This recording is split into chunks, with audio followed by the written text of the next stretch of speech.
Sejam muito bem-vindos a esse antessala do dia 21 de outubro de 2024. Hoje, com muito prazer, aqui nós recebemos a equipe do Plurais, estão aqui toda bem representada, vocês vão conhecer a todos daqui a pouco. Então, é com muita alegria que a gente hoje vai falar de um assunto caríssimo para nós, importantíssimo para nós, que a gente inicia esse debate hoje, mas vamos voltar a ele quantas vezes forem necessárias, que é o tema da educação antirracista.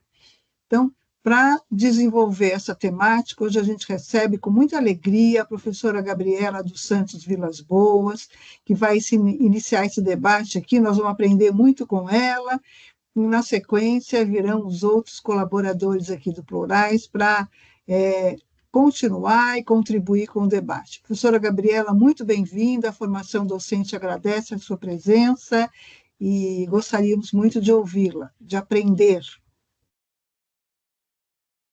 Olá, pessoal, boa noite.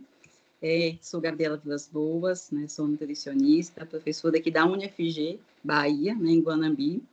Sou uma mulher negra, de cabelo black power, né, meu cabelo está aqui solto. Estou usando também um óculos, né, um óculos de vista com armação preta, e visto também uma blusa verde. E aqui no fundo da minha tela, né, tem a nossa divulgação do nosso colóquio, do quarto colóquio Plurais, que vai acontecer aí, né, agora em novembro. E depois a gente vai falar mais um pouquinho também sobre ele, né? E é um prazer a gente estar aqui hoje falando sobre Plurais, falando um pouquinho sobre o que a gente discute, a gente trabalha também, né, dentro das nossas escolas. E aí hoje a gente vai ter uma discussão, né, um papo bem bacana, né? Você pode colocar para mim, Luiz, por favor? A gente vai ter um papo bem bacana aqui para a gente poder entender um pouquinho como que a gente pode fazer, né, para de fato colocar em prática essa educação antirracista que a gente deseja. Já peço licença a vocês aqui, que eu estou usando duas telas, tá? Em alguns momentos pode ser que eu vire aqui também o olhar rapidinho, tá bom? Só para eu poder visualizar melhor.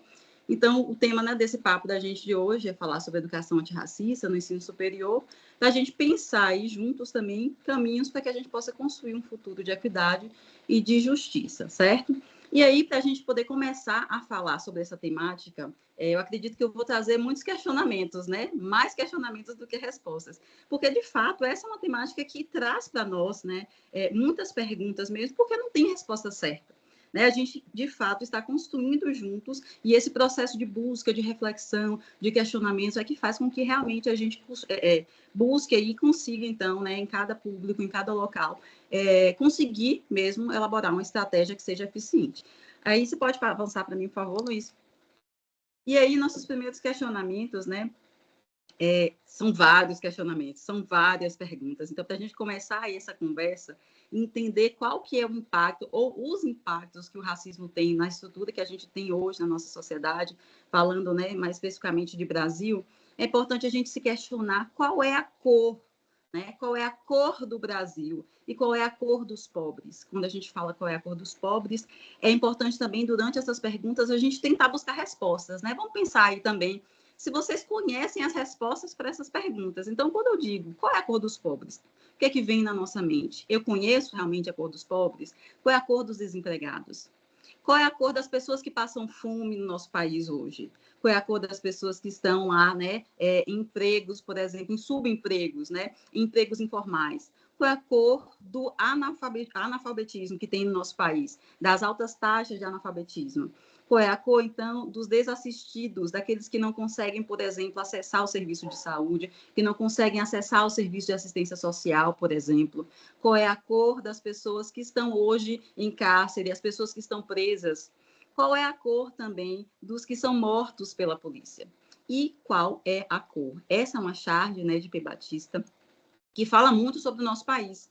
Um país em que a maior parte da população se autodeclara negra e que, quando nós fazemos esses questionamentos, a gente sempre se depara com essa mesma cor como resposta. E se vocês não visualizaram isso, né, ou talvez não seja o contexto, não consiga ainda perceber, ou não tenham estudado um pouco, ouvido sobre isso, esse é o momento da gente dar esse pontapé inicial, da gente começar a despertar o nosso olhar para as questões raciais que existem no nosso país. E aí a gente avança um pouquinho, trazendo, inclusive, né, dados. quando eu faço todas essas perguntas, é importante a gente dizer o seguinte, porque muitas vezes quando a gente fala de racismo, de impacto de racismo, parece muito que a fala da pessoa negra que está ali falando o tempo todo de racismo, né? Que o racismo, parece que tudo é racismo, e aí o racismo só existe na nossa cabeça.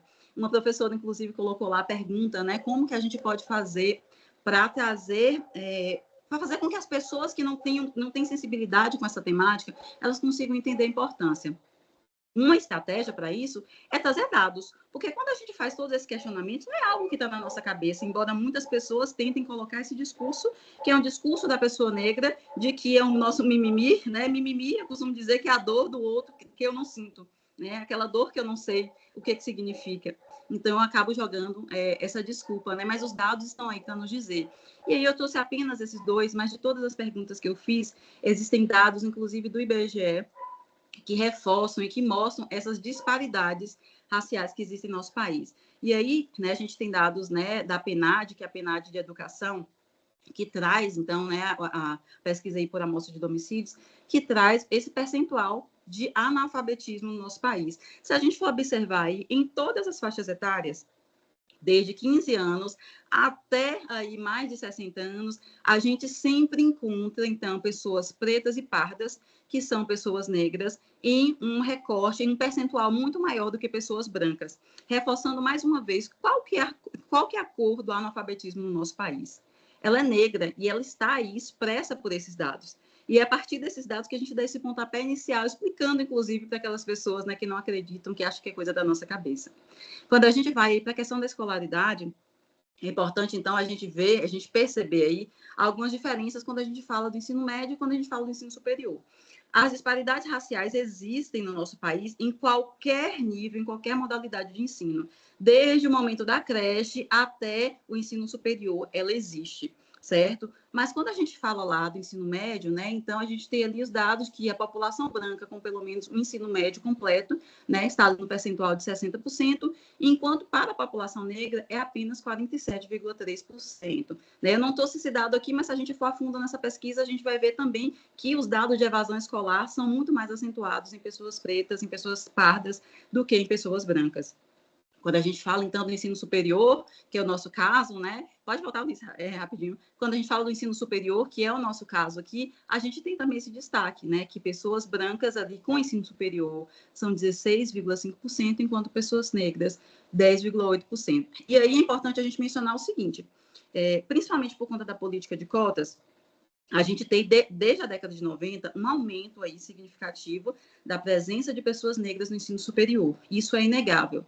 Porém, esse aumento ainda é acompanhado pela disparidade racial, porque por mais que a entrada de pessoas negras nas instituições de ensino superior ela esteja aumentando, ainda assim existe uma diferença em relação às pessoas brancas que ainda continuam sendo a maioria aí nos espaços, né, das instituições de ensino superior. Pode passar para mim, Luiz, por favor. E aí, esses dados, eles refletem, né, no mercado de trabalho, obviamente. E nesse mercado de trabalho, é só a gente pensar, se as condições de acesso da população negra ao ensino, desde a educação básica até o ensino superior, ela é deficiente, o número de pessoas negras que conseguem se formar, o número de evasão escolar, que é muito maior, tudo isso vai impactar também nas condições de trabalho. Então, condições de trabalho que são inseguras, que são precárias, que existe uma diferença salarial e, inclusive, diferença salarial entre pessoas que estão ocupando o mesmo cargo, mas que têm uma raça, cor diferente. Então, em relação ao rendimento médio, né, aí em 2019, a pesquisa do IBGE trouxe também essa diferença entre negros, quando negros era 56% do rendimento dos brancos. Já quando a gente fala de desemprego, a taxa de desemprego era maior na população negra, sendo ali 17,4%, comparado com a população branca, que é 11,9%. Pode passar, por favor. E o que a gente tem a ver com isso tudo, né? Por que falar disso tudo?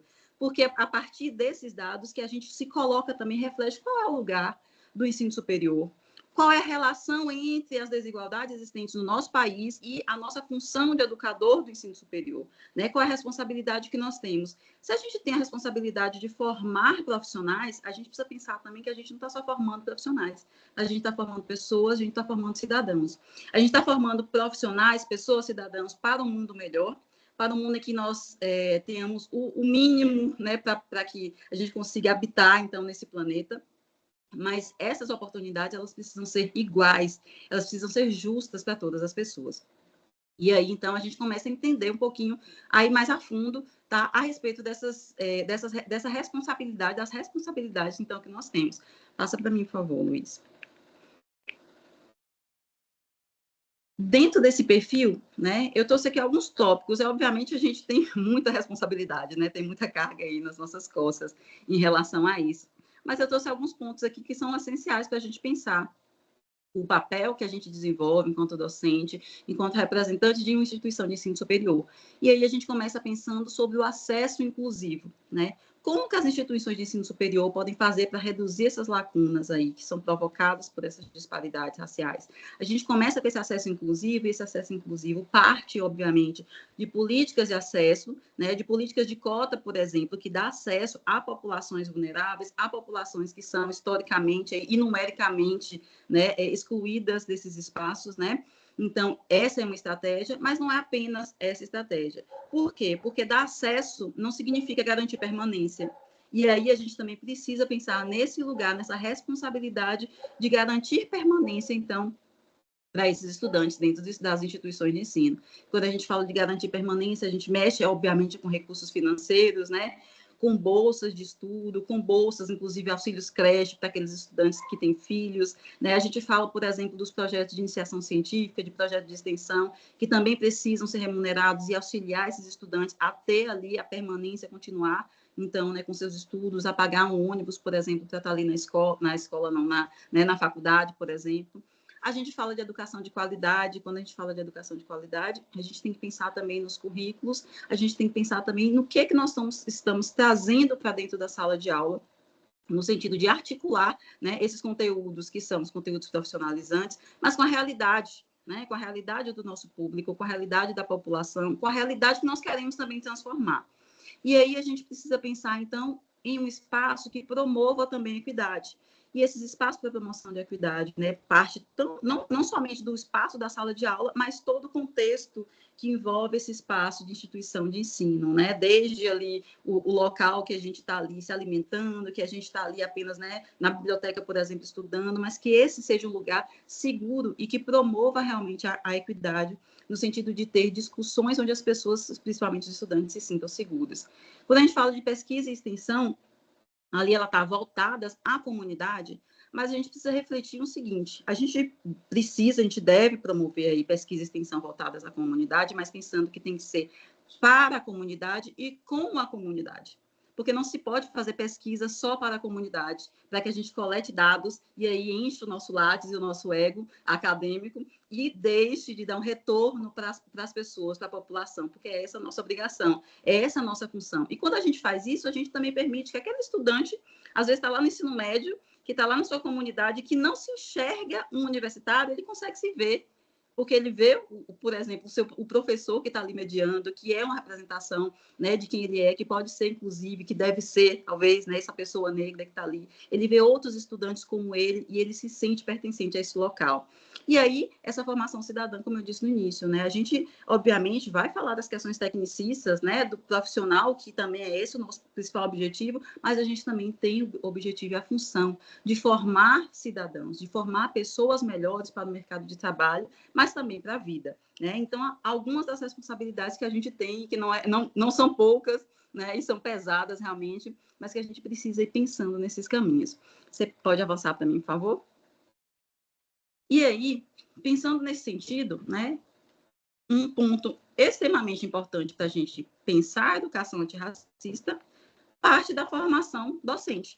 Né? Então, obviamente, a gente mexe com estrutura, a gente deve mexer com macro, sim, né? Com estrutura macro, mas a gente falando aqui nesse espaço de professor para professor, né? A gente pensa nessa educação antirracista a partir, então, da formação dos nossos professores e das nossas professoras. E aí, essa formação, ela deve passar por alguns caminhos, que é, por exemplo, a sensibilização e desconstrução de preconceitos. Aí eu volto lá para a pergunta da professora Jussara, né? Que ela deixou lá no Forms, a respeito dessa desse impacto, como é que a gente faz para o outro entender isso, né? A gente precisa realmente fazer esse trabalho de sensibilização, de desconstrução de preconceitos. Então, como eu falei no início, o primeiro passo a gente está ali trazendo dados, trazendo informações, mas chega um dado momento que apenas essas informações ela não é suficiente. E aí a gente precisa pensar que a repetição, a insistência, né, em trazer essas temáticas é muito importante para a gente firmar esse espaço, esse lugar. Se a gente pensar há 10 anos atrás, talvez esse espaço que a gente está tendo hoje nessa sala não seria possível. A gente não teria esse espaço para estar aqui, para falar aqui. Eu estou dizendo aqui em qualquer lugar, tá? Em qualquer espaço acadêmico, qualquer rede pública, rede privada, talvez não fosse, né, o espaço realmente. Por quê? Porque as discussões elas não estavam da forma como está. Isso porque houve uma insistência que acaba sendo cansativa, sim, mas a gente sabe, né, de toda a importância que ela tem e que ela foi protagonizada e é ainda, principalmente por conta do movimento negro, do movimento indígena, que continua aí tomando frente, né, dessas lutas e resistindo para que a gente possa fazer toda essa transformação. Aí eu trago um outro ponto importante, que é a incorporação da Lei 10.639, de 2003, que essa lei, ela diz respeito sobre a obrigatoriedade, né, aí dos currículos das escolas e ter aí assuntos que dizem respeito à cultura afrodescendente. Aí a gente pode perguntar, mas isso é para as escolas? Sim, isso é uma obrigatoriedade das escolas, mas é algo que serve para nos dar alicerce para as nossas práticas enquanto ensino superior. Porque se a gente sabe, e aí a gente pode sim, né, de fato, pode acontecer as mudanças na educação básica, mas o racismo ainda existe no ensino superior. Né? A mudança, a necessidade da mudança do currículo ainda existe no ensino superior. Então, se a gente sabe que existem práticas na educação básica que são eficientes, que têm tornado, que têm aproximado, inclusive, os estudantes da sua cultura, da sua realidade e resgatado essa identidade, é algo que a gente deve também incorporar isso aí para as nossas práticas. E essa capacitação, essa formação docente também parte aí da criação de espaços de diálogos. E esses espaços de diálogos dentro de sala de aula, fora de sala de aula, entre os professores. Esse espaço que a gente está tendo aqui é um momento, né, onde a gente pode compartilhar, onde a gente pode dialogar de forma segura, né, de forma que todas as pessoas aí busquem também, saiam daqui, pode ser que saiam com mais perguntas ainda, né, mas é essa a intenção mesmo, para que a gente possa se questionar cada vez mais e não se aquietar com aquilo que nos incomoda, para que a gente possa, de fato, crescer e buscar cada vez mais informação e conhecimento. E aí a gente tem também que criar esses espaços de apoio à autoestima e à identidade de nossos estudantes. Mas muitas vezes, antes de propor isso para os nossos estudantes, a gente também precisa ter esse espaço para nós, né? Principalmente falando do ponto de vista dos docentes negros. Um espaço onde também a gente se entenda, a gente tem essa autoestima fortalecida e essa identidade fortalecida e validada entre os nossos, né, e nos espaços que a gente ocupa. Isso é muito importante. Tá? Não é uma coisa também que a gente vai fazer do dia para a noite, muito menos que a gente faz sozinho. Por isso, a gente precisa também do apoio de outras instâncias, que a gente precisa também do apoio, por exemplo, do NAP, né, que está aqui, né, para dar esse suporte justamente em relação a esse processo. E aí, essa formação contínua e autocrítica. Quando eu falo desse ponto dessa formação contínua e autocrítica, é importante a gente perceber o seguinte: muitas vezes a gente começa o semestre e pega umas UCs que a gente não sabe para onde vai, porque a gente não estava habituado, não era algo, é algo novo para a gente. Pronto, mas nós somos professores e aceitamos sempre os desafios, né? O que a gente faz? A gente vai lá na biblioteca e vasculha tudo, estuda, procura o colega e tudo mais, e se inteira daquele conteúdo. Mas muitas vezes acontece uma situação de racismo, de preconceito na minha sala de aula, e eu não sei o que fazer. E muitas vezes eu deixo meu aluno passar por uma situação de violência e simplesmente digo, eu não sei o que fazer, ou eu não fiz nada porque eu não sabia o que fazer. Mas em que momento eu fui buscar por isso? Eu fui buscar pela resposta, eu fui buscar por esses caminhos. Então, essa formação continuada, ela também precisa existir em todos os aspectos. Não apenas da minha formação, no aspecto técnico, mas eu também preciso buscar. Eu não sei, e inclusive, eu, enquanto uma pessoa negra, não sei de tudo sobre antirracismo, nunca vou saber de tudo sobre isso. Mas é importante eu entender, né, e buscar conhecimento, buscar pessoas. E aí a gente já se coloca à disposição também, enquanto grupo plurais, né, para dar esse suporte, obviamente, mas também pensando que esse é um lugar onde todas as pessoas precisam também dar o primeiro passo e entender que são protagonistas nesse processo de formação docente. Pode adiantar para mim, por favor, Luiz. E para tudo isso, a gente tem também desafios, e não são poucos, né? São muitos desafios. É claro que se a gente olhar num contexto, num panorama geral, a gente avançou muito né? Como eu disse, estar nesse momento onde a gente pode discutir, onde a gente pode repensar, falar de uma educação antirracista, né? Em 2024, talvez para alguns não tenha sido algo imaginado, mas está aqui, obviamente, por conta a gente avançou bastante, mas a gente ainda se debruça em vários desafios, desafios micro, desafios macro, e aí a gente parte pelo ponto do racismo estrutural, né, e algumas práticas que ainda são enraizadas no nosso contexto escolar, no nosso dia a dia, na nossa vida, e que é o que a gente bate de cada vez, né, com algumas pessoas que muitas vezes não estão sensíveis a esses conteúdos, a essa temática, não entendem a importância, não conseguiram ainda, né, entender todo esse contexto e a própria estrutura como a gente percebe, né? Então, por exemplo, falar sobre pertencimento numa instituição que às vezes eu só tenho docentes brancos, isso é difícil para eu falar sobre pertencimento para um estudante preto, né? Por quê? Porque ele não está se vendo ali. Então, é algo que envolve o macro, é algo que envolve uma estrutura que está posta, mas quando a gente fala de racismo estrutural, não é pensar uma casa que está ali com as paredes e pronto, e está firmada. Esse racismo estrutural, ele existe, mas ele pode ser quebrado, né? Assim como a gente mete a marreta numa parede e derruba, a gente consegue também fazer essas microfissuras a partir desse processo de conhecimento para a gente poder mudar, então, essa situação. E a gente passa, então, para esse ponto 2, que fala, então, dessa formação inadequada de professores. E aí, né, a gente tem uma lacuna grande também, quando a gente fala, por exemplo, de docentes que vieram da licenciatura, e algumas vezes encontram, né, no seu percurso formativo, tem contato com essas temáticas, com a temática do antirracismo, com as temáticas raciais e outras sobre a diversidade, mas muitas vezes aqueles que passaram por uma formação, por exemplo, do bacharelado, não tanto, né? Não tem tanto contato. O que a gente vê é uma realidade, né, muito grande em relação a isso. Mas parte de nós entender qual é o nosso papel, quais são as nossas dificuldades e como que a gente pode buscar também para poder ter todo esse enfrentamento. Então, essa formação inadequada, infelizmente, faz com que a gente tenha essas dúvidas. O que eu estou fazendo é certo? É errado? Mas o que eu preciso fazer é justamente me questionar e buscar respostas para essas perguntas. E aí a gente entra para uma outra coisa muito delicada, mas que a gente vem buscando, inclusive enquanto plurais, romper com essas questões, que é a respeito dos currículos eurocêntricos e monoculturais. E aí a gente tem, né, a gente vem para um conceito que é o conceito do colonialismo do saber, que é quando a gente entende que apenas uma cultura, ela é dona do saber absoluto, da verdade absoluta. E é justamente quem conta a nossa história, é justamente aqueles que escrevem os livros que a gente utiliza como referência nas nossas aulas, e é aqueles que dizem o que deve ter, o que não deve ter, por exemplo, na aula de nutrição. O que eu devo falar ou não. Se eu devo entender sobre, por exemplo, se eu falo sobre cultura alimentar, e se eu devo entender, isso deve estar no livro, a cultura alimentar dos povos africanos, dos povos indígenas, dos povos de terreiro, por exemplo, dos povos de fundo de passo, das marisqueiras e tantas outras comunidades, né? Então, esse currículo eurocêntrico, infelizmente, também tem dificultado isso para nós.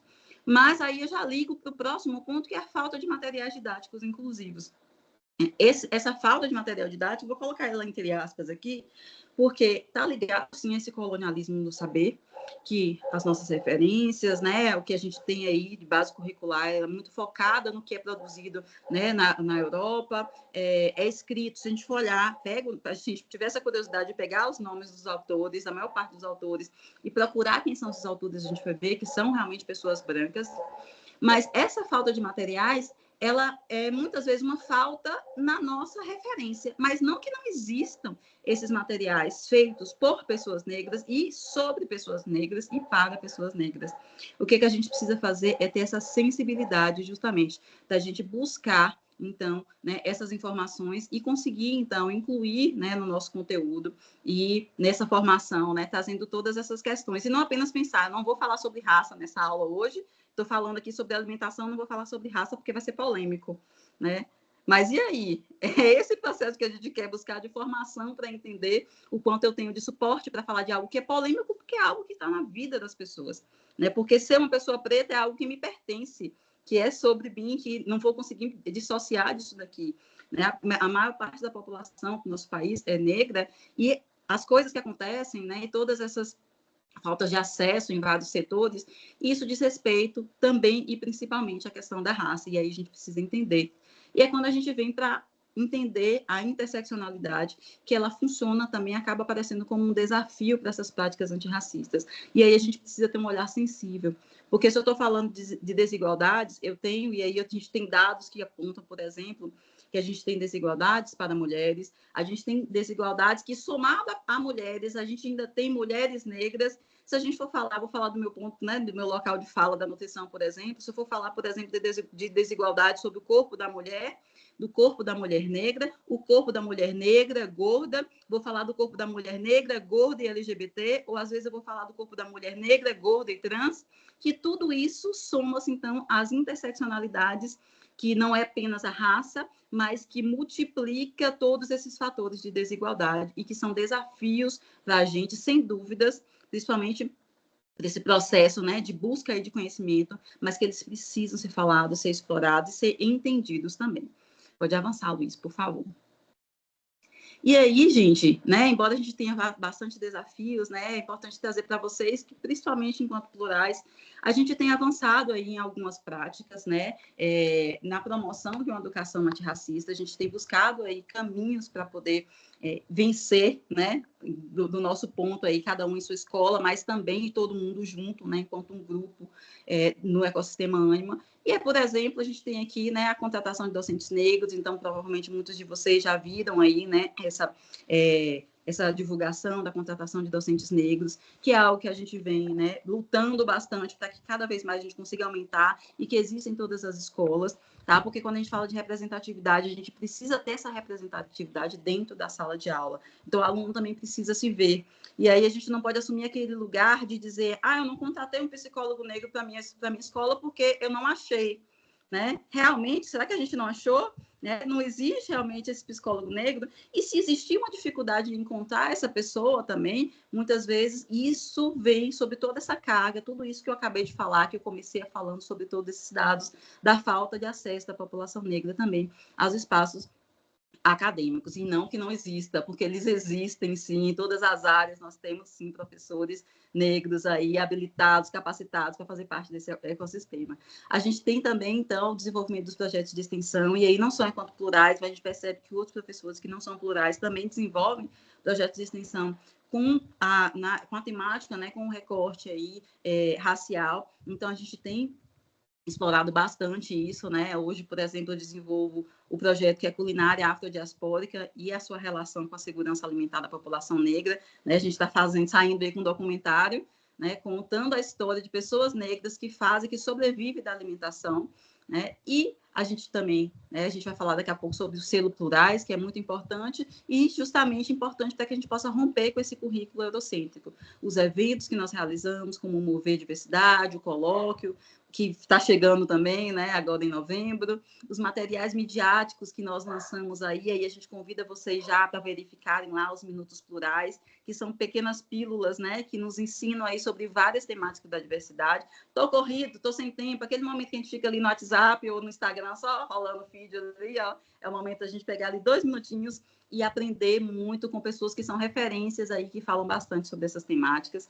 E a participação em eventos, que é algo que nós temos explorado muito, que é levar as nossas experiências enquanto ecossistema Ânima para outras instituições e também trazer. E aí, agora, né, a gente teve essa experiência agora em setembro, né, também no Belém do Pará, participando aí também do evento, que foi o Congresso Brasileiro de Pesquisadores Negros e Negras, onde a gente pôde também levar a nossa experiência enquanto plurais e buscar muito sobre o que acontece, principalmente em outras instituições públicas, e que a gente pode e vai também, né, incluir para que a gente possa trazer uma nova realidade para essa educação, para que essa educação seja realmente antirracista.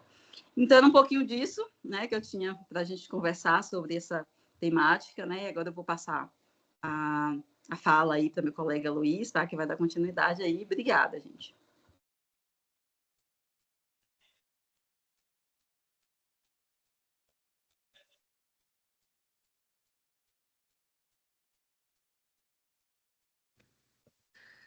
Olá, muito obrigado, Gabi, por contribuir com a gente aí nesse debate sobre educação antirracista. Eu vou, junto com a Camila, falar e lançar, né, o nosso selo Plurais, a política de curricularização do debate da diversidade, equidade e inclusão no nosso ecossistema. E aí eu convido a Camila, acho que ela está por aqui, Camila Sim, tô Mirella. aqui. Todos me escutam? Todos Olá. me escutam? Sim, Camila. Vou compartilhar o nosso material, tá bem? Ah, compartilhei errado. Gente.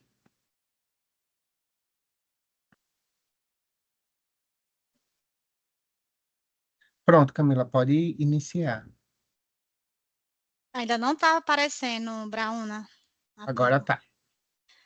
Olá, pessoal. Boa noite, né?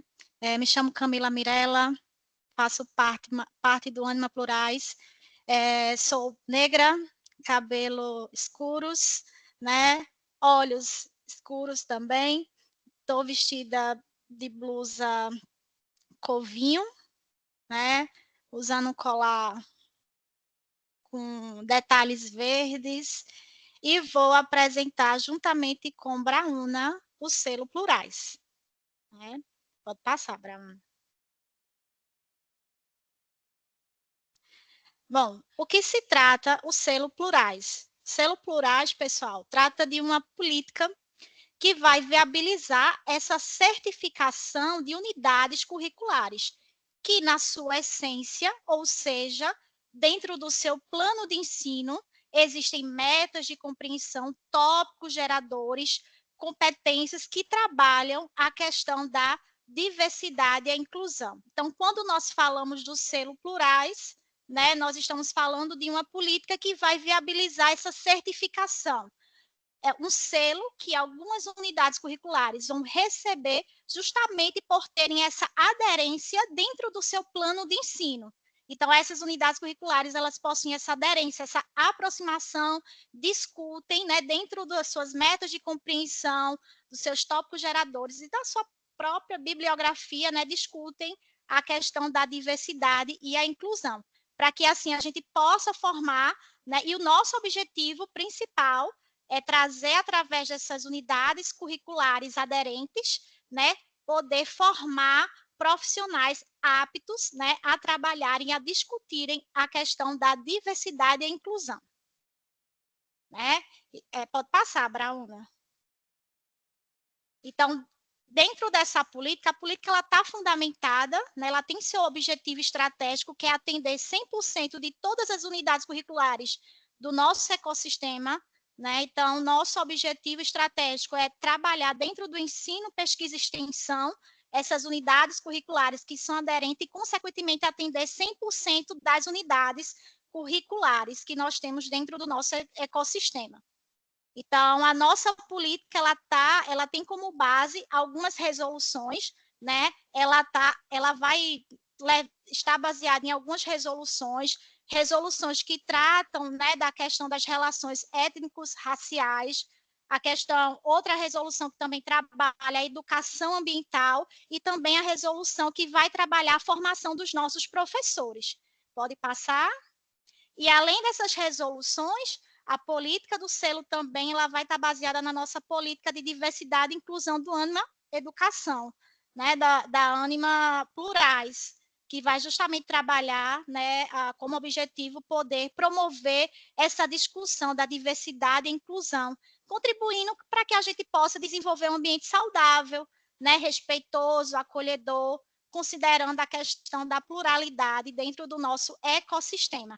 Então, além daquelas resoluções que abordam a questão, né, das diretrizes curriculares, que abordam a discussão étnico-racial, a educação ambiental e a formação de professores na educação básica, a nossa política do selo ela também vai estar fundamentada na política da Ânima Plurais, certo? Pode passar, Luiz.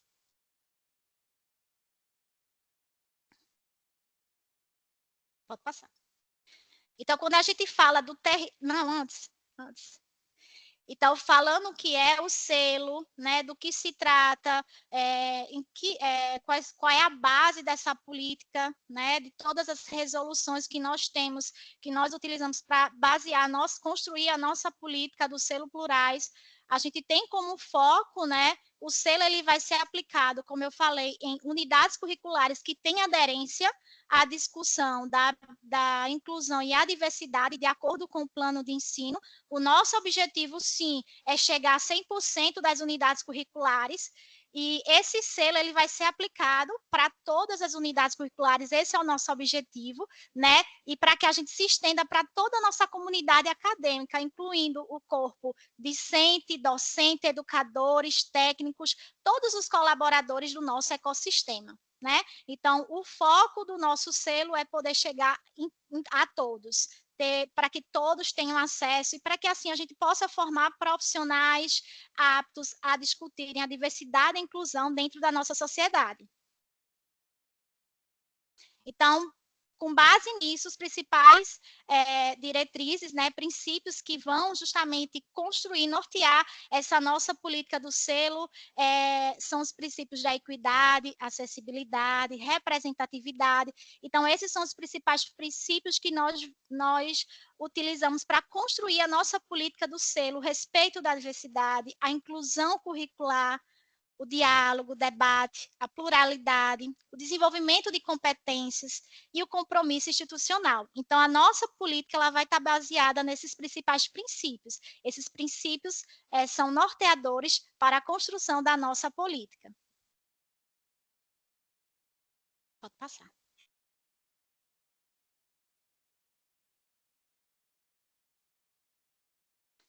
E agora você, né, Bruno? Isso. Bom, pessoal, boa noite. Vou dar continuidade à nossa apresentação da política do selo Plurais. Como Camila falou, eu sou o professor Luiz Brauna, estou na UniFG Pernambuco, me identifico como um homem gay, negro, gordo, calvo e nordestino. E é um prazer para todos nós, professores plurais, compartilharmos com vocês uma ideia que surgiu de nossas articulações com os professores dentro do ecossistema Ânima, né? Então, essa ideia de curricularizar o debate da diversidade, equidade e inclusão partiu de nossos encontros nos horários coletivos, em que a gente conseguiu perceber a importância de trazer essa discussão para dentro dos currículos, compreendendo todas as áreas de conhecimento do nosso ecossistema Ânima. E aí nós inicialmente, identificamos as unidades curriculares que têm adesão à temática da diversidade, equidade e inclusão, como a Camila bem falou, que tratam não só dos aspectos relacionados a gênero, raça, etnia, orientação sexual, pessoas com deficiência, mas também pensam os aspectos sociais e ambientais como um todo. Né? E esse processo de investigação de quais unidades curriculares são possíveis de debaterem sobre a temática da diversidade, equidade e inclusão foi realizado por nós professores, compreendendo as minuciosidades de cada plano de ensino, né? As metas de compreensão, os objetivos de aprendizagem, as competências e referências bibliográficas apresentadas nos planos de ensino de todas as unidades curriculares do nosso ecossistema. E aí a nossa ideia, enquanto selo Plurais, não é alterar os planos de ensino, muito pelo contrário, é possibilitar uma recomendação consistente para que os professores tenham materiais possíveis de elaborarem essas discussões dentro das suas unidades curriculares. Então, a gente fez esse processo de mapeamento de todas as unidades curriculares, identificamos aquelas que têm adesão à temática da diversidade, equidade e inclusão, e estamos construindo um pacote de possibilidades de desenvolvimento dessa temática nas unidades curriculares que estão seladas, né? Tudo a partir desses princípios e dessa proposta que a Camila bem falou, de enriquecer o nosso ambiente acadêmico, de preparar nossos estudantes e estudantes para os desafios da sociedade, né? Pensando a perspectiva da sensibilidade, da empatia, da competência para lidar com os desafios que estão relacionados a essa temática. E aí, nesse processo, esse evento ele marca a divulgação, né, o lançamento do selo Plurais, que vai iniciar propriamente os seus trabalhos no próximo semestre. Então, a nossa expectativa é que em 2025.1 a gente possa avançar com esses caminhos de implementação. Então, a política do selo plurais já está consolidada, nós já estamos construindo todos os planos de aula que vão auxiliar os docentes e docentes a desenvolverem essas temáticas no nosso ecossistema, né? E semestre que vem iniciaremos alguns caminhos mais efetivos no que diz respeito à política do selo plurais. Então, nós teremos momentos de capacitação docente que acontecerão nos nossos horários coletivos, que acontecerão nos encontros de gestão por UC. Nós estamos desenvolvendo o plano de aula completo para que o professor, quando receber aquela unidade curricular, que foi selada, saiba qual tópico gerador está direcionado, qual a meta de compreensão, quais materiais ele pode utilizar, então, qual conteúdo que vai ser debatido, quais os textos que vão ser referenciados, ideias de mídias sociais, né, e arquivos midiáticos que podem auxiliar os professores, como vídeos, podcasts, filmes, todo o material completo para que os docentes possam implementar nas suas unidades curriculares. Além disso, estamos também construindo um banco de questões para que nas avaliações, especialmente na avaliação A2, que é aquela avaliação de múltipla escolha, a gente possa ter uma questão voltada para a temática da diversidade, equidade e inclusão, como também compartilharemos algumas orientações que possam ser inseridas na A3, tendo em vista, né, a amplitude que as nossas atividades A3 elas compreendem. Desenvolveremos também um processo de monitoramento contínuo do selo plurais, acompanhando os professores no desenvolvimento, né, das suas atividades em sala de aula, através dos nossos professores plurais. Também temos a perspectiva de, ao final de todo esse processo, reconhecermos aqueles professores e professoras que desenvolveram o selo plurais de forma brilhante, vou chamar assim. E também estamos desenhando já todo o processo de avaliação da política, que vai desde ouvir as vozes dos estudantes, que é nosso público direto, né, quando a gente pensa no selo plurais, mas também a percepção dos docentes com relação à política, como foi o processo de implementação, o quão inovador é o selo plurais para o nosso ecossistema. Então, a gente tem desenhado também esses caminhos de avaliação a partir desses indicadores que estão apresentados para vocês agora, né? A integração da diversidade nos objetivos de aprendizagem, os métodos de ensino e os recursos utilizados, a variedade de perspectivas e conteúdos abordados, feedback dos estudantes, feedback dos professores, a participação e engajamento dos docentes e o desenvolvimento de competências interculturais. Então, a política do selo plurais, que é uma política que é um braço da política de diversidade do nosso ecossistema Ânima, vem com essa perspectiva de ser uma inovação, né? Então, para nós do Plurais, curricularizar a diversidade, a equidade e a inclusão é um processo inovador em nosso ecossistema, com vistas a formar profissionais não apenas para o mercado de trabalho, mas para uma sociedade mais justa, capacitando-os a enfrentar as complexidades do mundo com empatia, responsabilidade social e compromisso com a transformação, né? Então, esse momento ele celebra o lançamento do selo Plurais.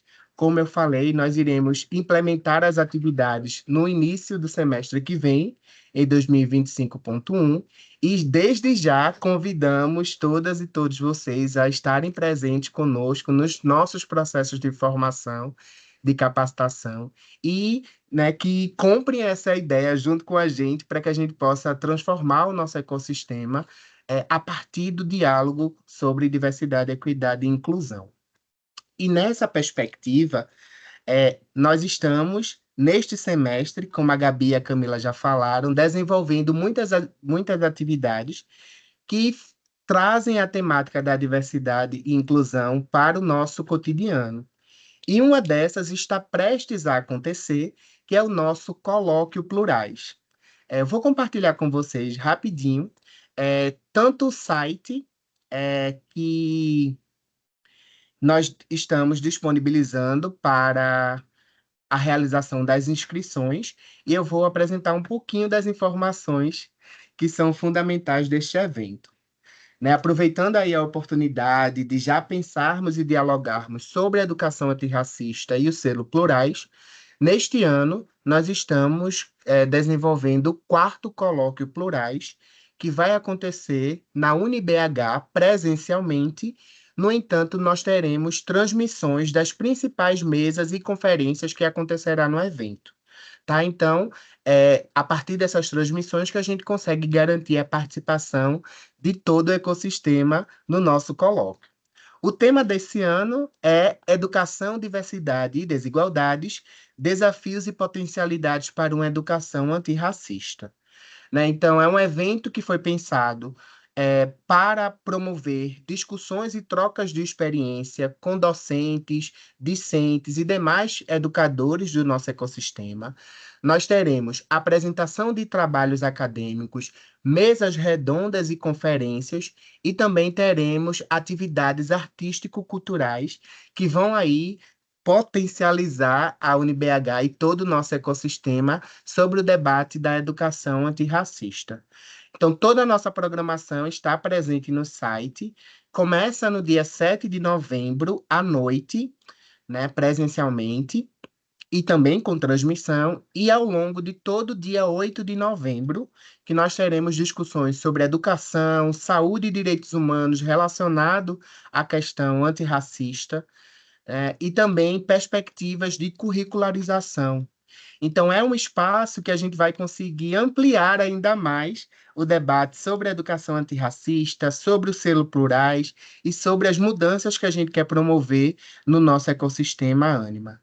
Então, é um evento de grande importância para todos nós e eu gostaria muito de convidar vocês. A gente vai compartilhar no link do chat, não sei se vocês estão tendo acesso, mas de toda forma, estou compartilhando no link o site para vocês acessarem essas informações, compartilharem com seus colegas e colegas, compartilharem com seus estudantes, para que toda comunidade acadêmica possa ser mobilizada a participar desse evento. E, por fim, já para a gente partir, né, para os finalmente da atividade de hoje, eu vou compartilhar um vídeo com vocês, que é um vídeo que esquenta as discussões que nós iremos promover no colóquio. Estou só abrindo aqui e já compartilho com vocês. Só um momento.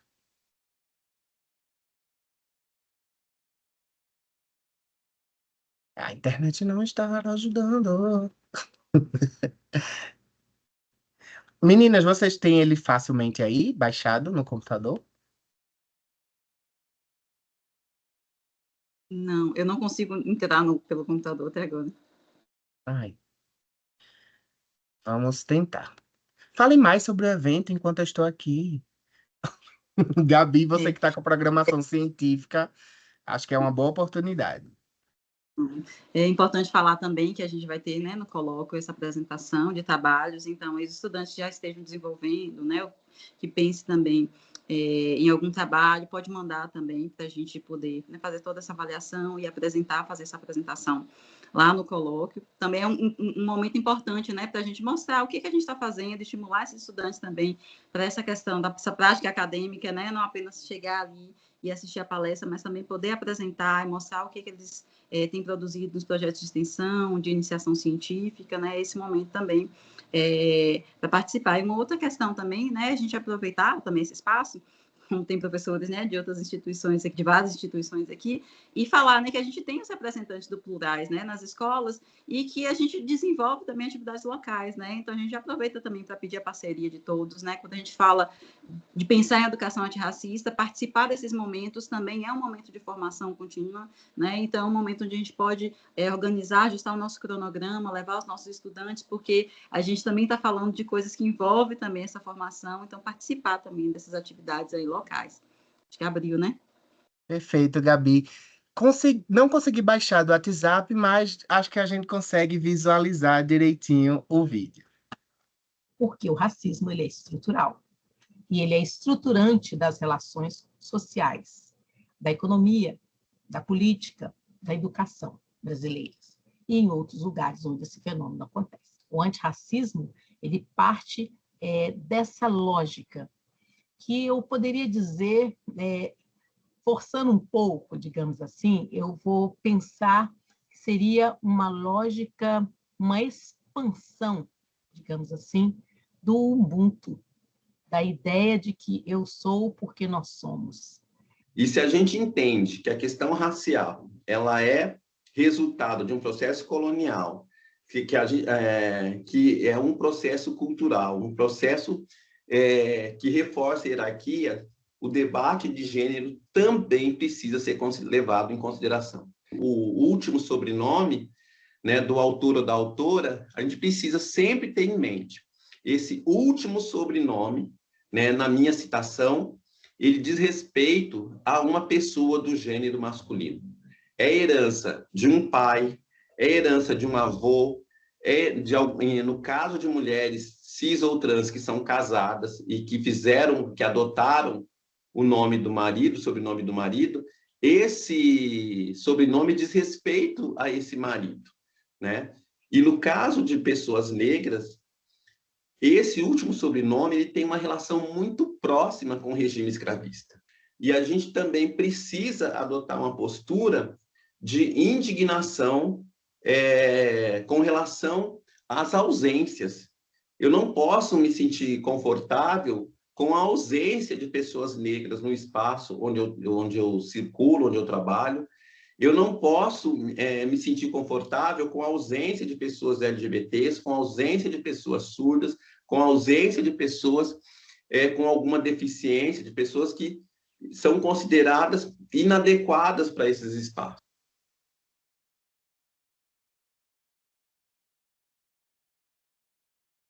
Então, gente, esse é só um esquenta do que a gente vai promover de discussão no nosso colóquio. Então, contamos com vocês para que nos próximos, no início de novembro, todas e todos participarem do Colóquio Plurais e no próximo ano estejamos engajadas e engajados aí no desenvolvimento do selo do nosso ecossistema. Então é isso, estamos prestes a finalizar o nosso momento hoje, especialmente por conta de que alguns professores e professoras vão para a sala de aula, mas temos a Natália, que está com a mãozinha levantada. Só vou pedir brevidade na sua colocação por conta da avançar das horas, mas, por favor, fique à vontade. A Natália está perguntando, Brauna, se as inscrições já estão abertas. Já sim. As inscrições, elas vão até o dia do colóquio, né? Agora, a submissão que ela vai finalizar ainda esse final do mês, tá? As submissões de projetos, trabalhos. Entendi, prof. Eu tentei fazer a inscrição e eu não consegui, deu erro na página. Não sei se alguém tentou e conseguiu. O meu caso aqui, tentei, já compartilhei com todos os meus grupos de aluno aqui, enquanto vocês falavam, porque eu acho extremamente importante, mas eu não consegui, não sei se é um problema aqui do meu computador. Só queria a gente vai verificar. Vou verificar com o pessoal do TI, aí, né, qualquer coisa você pode falar pelo Teams. Tá, ok. Perfeito, e a gente está num trabalho intenso de comunicação aí, publicando nas redes sociais de todo o ecossistema, enviando por e-mail. Então, breve você terá notícias de que está tudo funcionando e aguardamos a sua inscrição e de seus estudantes também. Tá ótimo. O nosso trabalho agora é unir forças para que a informação do colóquio chegue para todos, né? Todos e todas. Então, é isso. Muito obrigado, professores, professoras. Espero que a gente tenha outras oportunidades de dialogarmos ainda mais sobre esse tema. Abraço, boas atividades para vocês e boa semana.